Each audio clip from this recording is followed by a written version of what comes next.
All right. Hello, everyone. Welcome to today's webinar. Before we get started, just a couple of the normal reminders. We will have time for questions at the end of the presentation. You can type those in by clicking the Q&A or the chat section in the lower portion of your control panel. Feel free to chat between yourselves as well throughout. We'll be posting a recording of the webinar on our blog. The link for that will be shown at the end. And if you'd like a PDF copy of the presentation, there will be a link to download that on that same post as the recording. If your question does not get answered today, or if you think of any others, please email our support inbox, which will be shown at the end as well. Okay, here's what we will be covering today. It's going to be a lot of info, so hang with me. We will start with the benefits of sleep and why you should make it a priority in your life. And then we'll move to how you can start today to get yourself on the right track. Before we get started, though, I do just want to make a quick disclaimer statement, if you will. I know that some of you are in phases in your life where either the quantity or the quality of sleep you may need or want is near impossible or feels impossible, right? Children, jobs with shift changes, caring for a family member or someone with an illness, things like that can have an extreme effect on our sleep. If you are in a phase like that, please know that I see you. I want everyone to know that you don't have to be perfect. But if you can take away one small thing today and that can get you a few more minutes of sleep or make that quality of sleep just a little bit better, then you're doing all that you can. That's all you can ask of yourself, okay? So to get started, what benefits do sleep have for us? Let's start with our mind. When you don't get a good night's sleep, what kind of mood do you tend to be in the next day? Be honest now, right? We typically aren't in the best moods. Our temper is probably running a little hotter. We get frustrated easier, things like that. It just kind of makes for a tougher day in general, which not only affects us, but can also affect those around us, right? There can be a ripple effect with our relationships if we aren't feeling well rested and let that affect our interactions with others. When we get good sleep, our mood is usually in a good place, or at least a better place, right? Lack of sleep also affects your mental function. Brain plasticity theory suggests that sleep is necessary so the brain can grow, reorganize, restructure, and make new neural connections. This helps us retain new information and form memories better. It helps us problem solve and make decisions easier. Pretty important in home and work life, right? There are studies that show correlations between lack of sleep and increased risk of car accidents, as well as errors in things like surgeries with doctors who didn't have enough sleep. So again, it not only affects us when we aren't consistently getting that quality amount. Lack of sleep can eventually contribute to things like anxiety and depression as well. Now, there are usually more factors going on than just lack of sleep, right? But it certainly is not helping the situation. And there are lots of links in research with sleep and mental function and mental health overall. So just keep that in mind when you're looking for that motivation to make sleep a priority in your life. How about physical benefits of sleep? Sleep helps your heart. During sleep, our heart rate slows down, our blood pressure decreases. This gives our heart a chance to rest, right? It makes sense that on the flip side, not getting enough sleep can lead to heart issues. Increased blood pressure is common with those that sleep too little. One study found that those that sleep less than 5 hours per night had a 61% higher risk of developing high blood pressure or hypertension than those that slept 7, which is the recommended amount. Blood sugar and diabetes is another area that benefits from good sleep. Sleep influences the body's relationship with insulin, the hormone that helps blood sugar enter the cells. When you don't get enough sleep, you're at a greater risk of developing type 2 diabetes and insulin resistance, so when your body can't use that insulin properly. Not only that, but I already talked about the lack of sleep on our decision making, right? Well, some of the decisions we need to make each day are what we eat, if we're going to get activity and things like that, right? So if you're sleepy, your brain tends to crave the sugary foods for quick energy and tends to not want to exercise. So again, it's kind of all encompassing here. Next benefit of sleep is with our immune system. Simple things like less likely to get colds and helping vaccines work more effectively can come with putting sleep as a priority. Next is athletic performance. If you are competitive in any type of activity, you should know how important recovery is, right? You have a hard workout. Next step is letting your body recover and rebuild, right? Your body's production of growth hormones is at its highest during sleep. These hormones repair tissue and help with muscle growth. You also take into account the other things that I mentioned with mood and other benefits of sleep. It makes sense to be in your top physical condition. That sleep should be one of the top priorities too, right? And last benefit I'll mention on sleep today is weight management. I mentioned our choices suffer when we don't sleep already, so that's one factor. Also, our body produces more leptin when we sleep. So leptin is a hormone in our body that is a natural appetite suppressor. When we don't sleep enough, the leptin production is lowered, and the other hormone, ghrelin, that increases our appetite is increased. So it's kind of a lose-lose situation with that. So I could dive into all those benefits much more, but I hope you get the overall picture that sleep has amazing benefits for you and those around you, right? Which is why we want to keep working to improve. But if you are one of the many people out there that we know that need more sleep, or maybe you need more quality sleep, let's get to that good stuff. What are some actions that you can take to make that sleep better in your life? Sleep hygiene is a term frequently used to describe the good habits of sleep. So the recommendation for sleep for adults is 7 to 9 hours. Now, everyone is going to be a little different on that spectrum, right? And if you're looking for a place to start, 7 hours is a good amount, but pay attention to how you feel with energy, mood, all those things, and then adjust as necessary. So first, stay on a schedule if you can. When you go to bed and get up at the same time, you teach your body to maximize your energy when you're awake and relax better during times of rest. You've probably heard people, or maybe you're one of those people, who say they don't need an alarm clock. Their body just gets up at the same time and starts to feel tired at the same time every day. These people have created a routine with that internal clock in their bodies. It means their bodies are better able to utilize their sleep time, so more quality sleep, and they usually feel better throughout the day with regards to energy and things like that.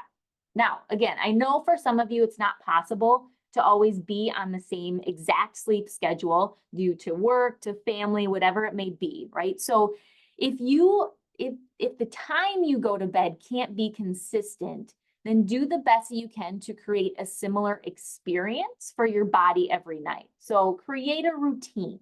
It's very important to calm your mind and body down so it's ready for bed, which helps improve that quality of sleep.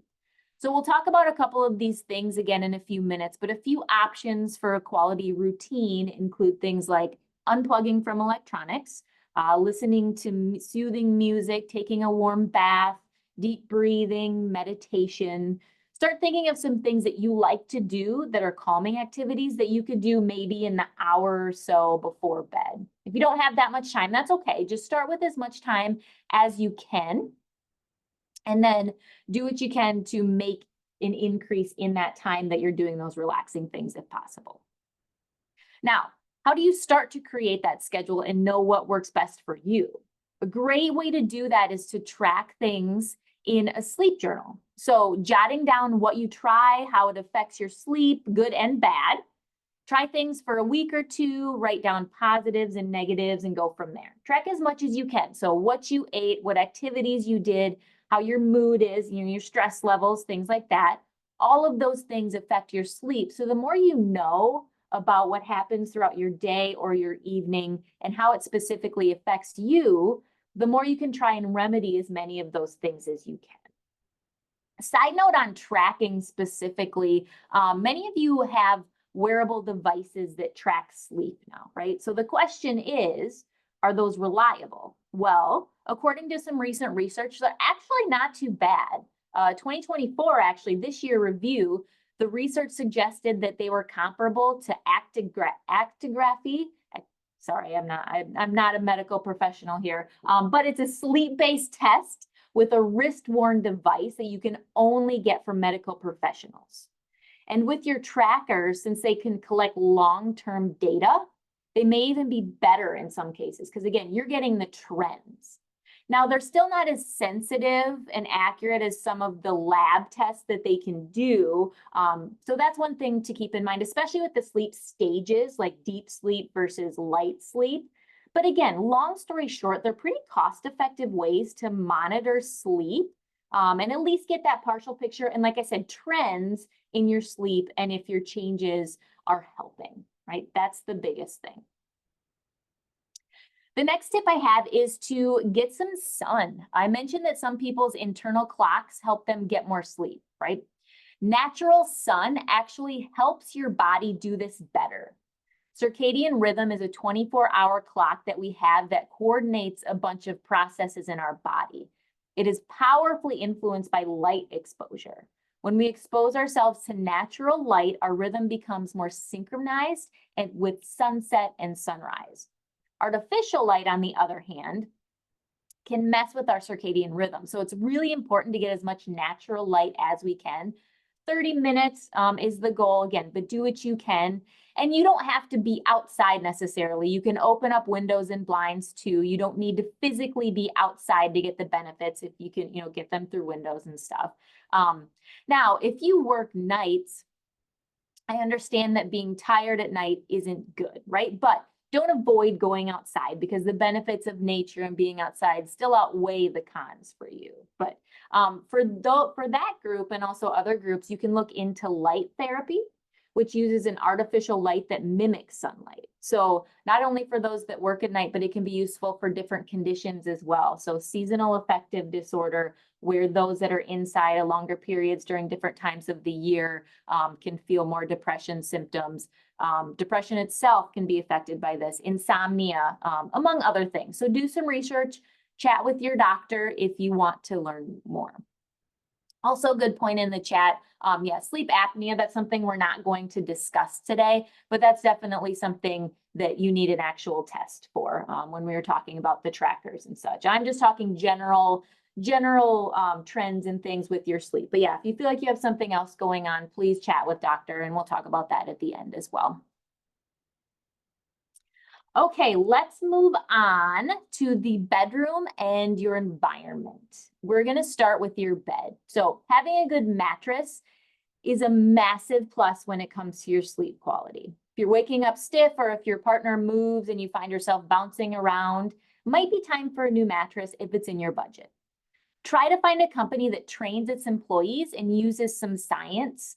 If you can't find that, do your own research out online. Sleepfoundation.org and similar websites can have tips on things like if you're a side sleeper versus a stomach sleeper, softness, materials, and other recommendations that you should be on the lookout for when it comes to choosing a mattress, depending on what type of sleeper you are.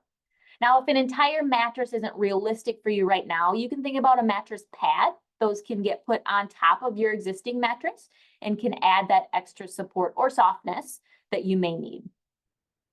Pillows are equally important for sleep. If you have a worn out flat pillow, your head doesn't get that proper support. Similar to a mattress, the type of pillow you need depends on what position you typically sleep on. So do some research, talk to someone knowledgeable at your local mattress store. Even doctor might have someone that you can talk to as well.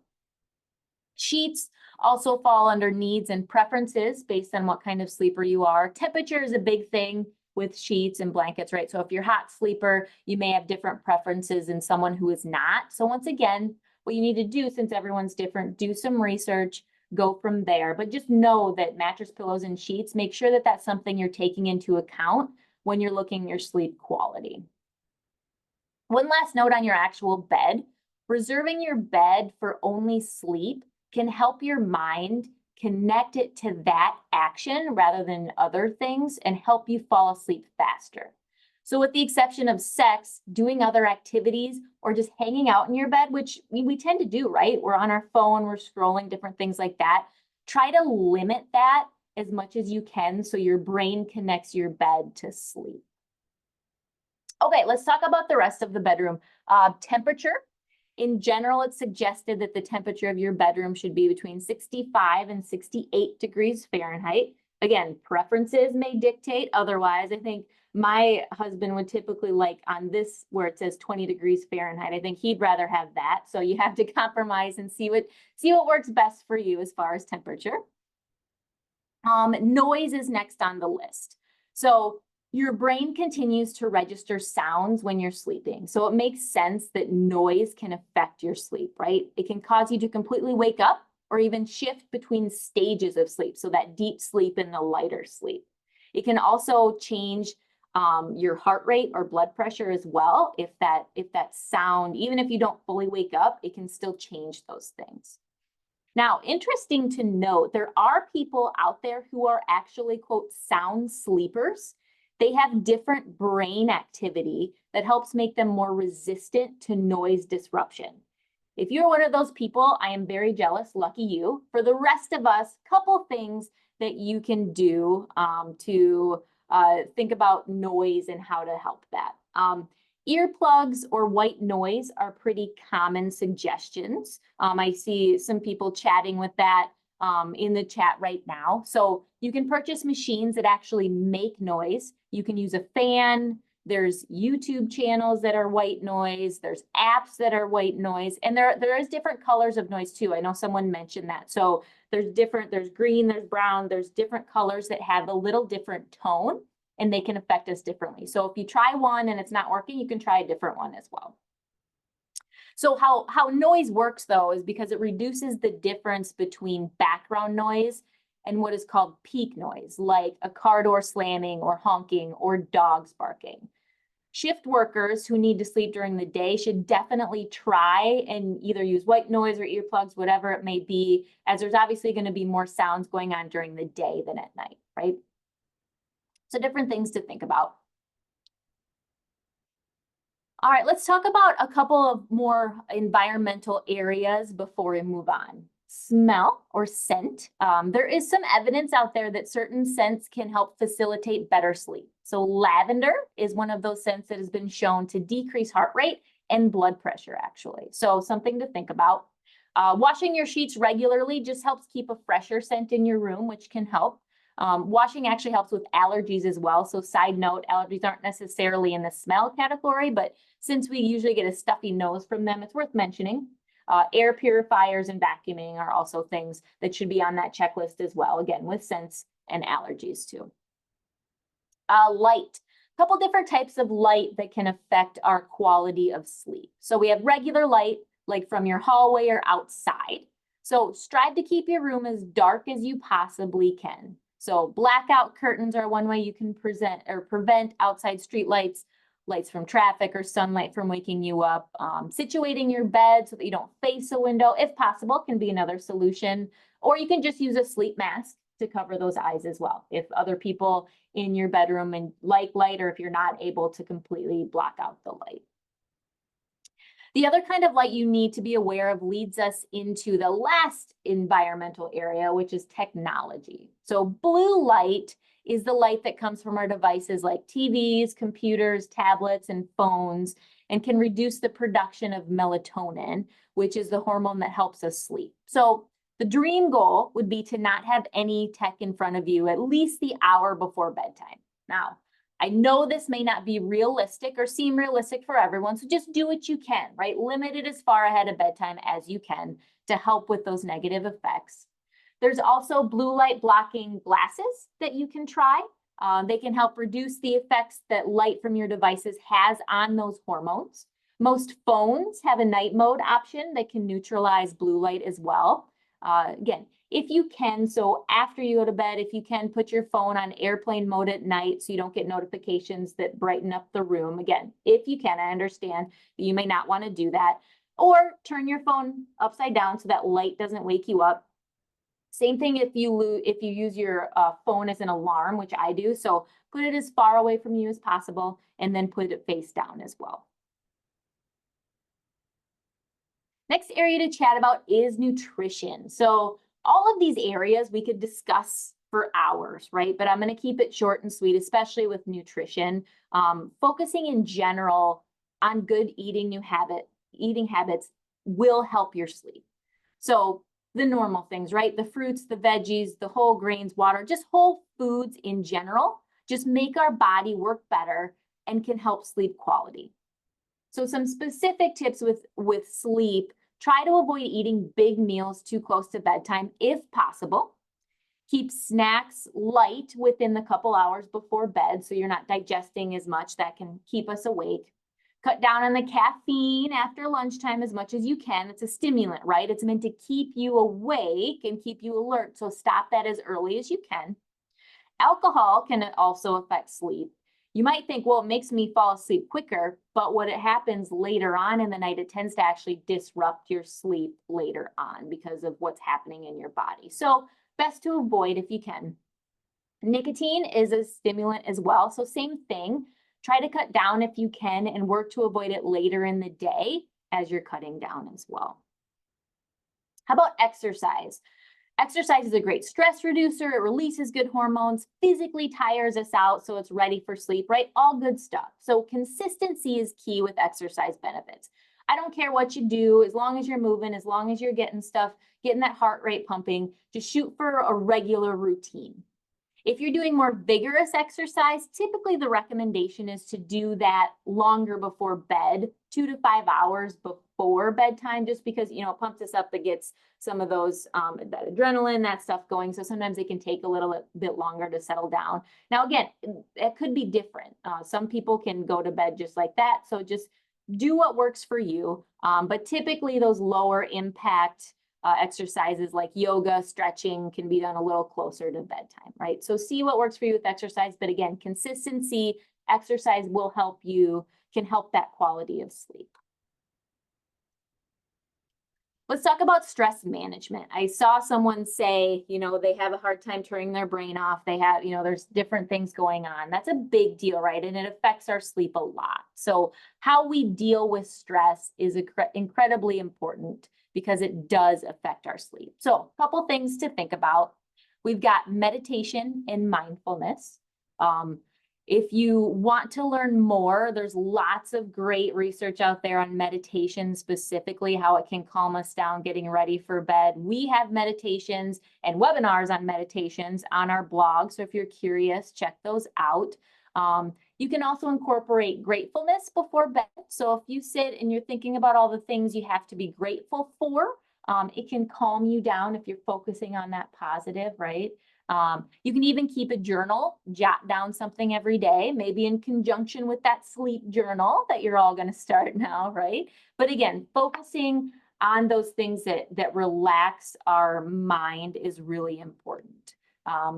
Couple physical things that you can do to help sleep include progressive muscle relaxation. So very simple. You relax on your bed, breathe deeply for a couple minutes, then you start tensing different parts of your body for a few seconds and then releasing that tension. So start with your toes and your feet, work your way up your body.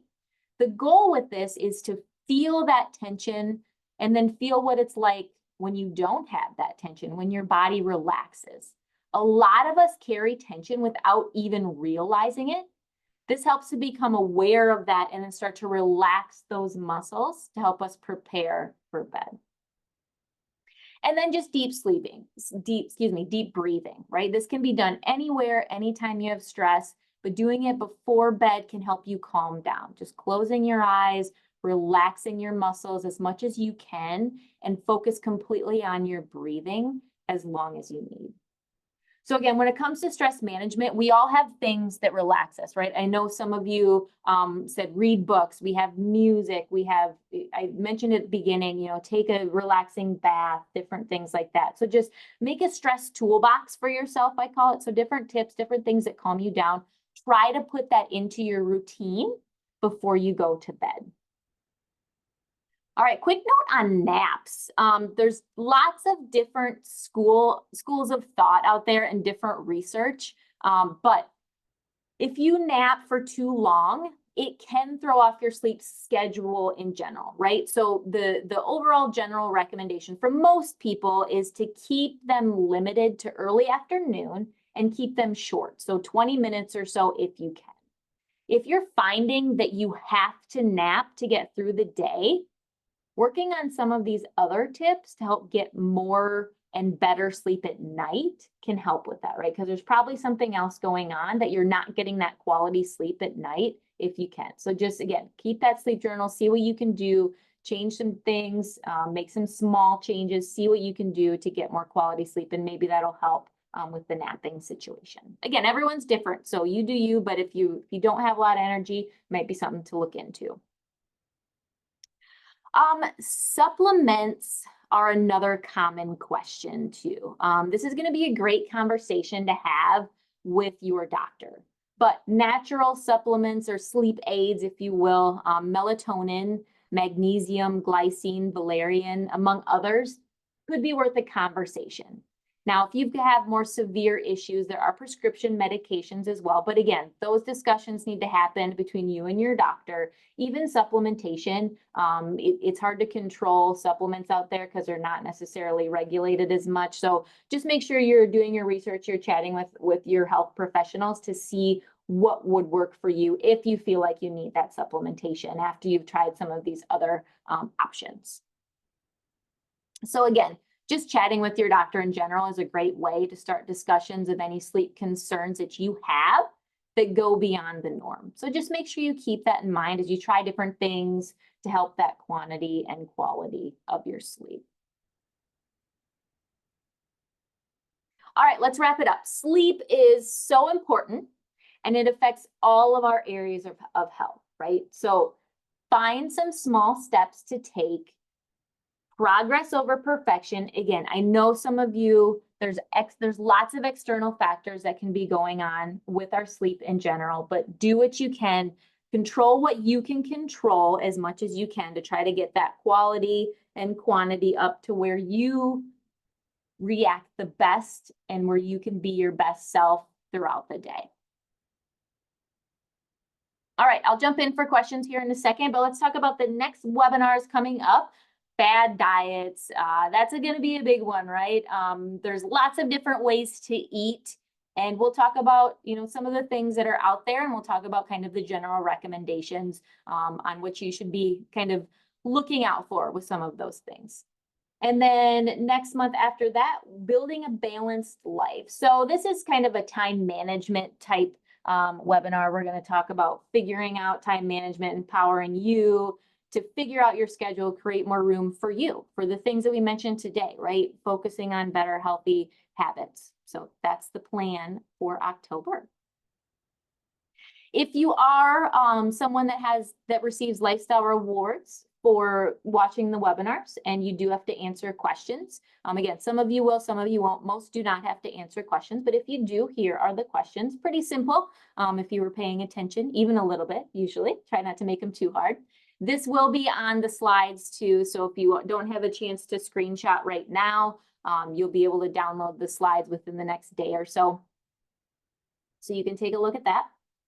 And then, of course, we are on social media. We post every once in a while on there. This is our blog address right here. If you want to watch past webinars, register for upcoming webinars, lots of other good articles and stuff on there as well. And if you do want to chat with a health coach about anything health related, you can give us a call to set up a time to talk, or you can shoot us an email and we would be happy to chat.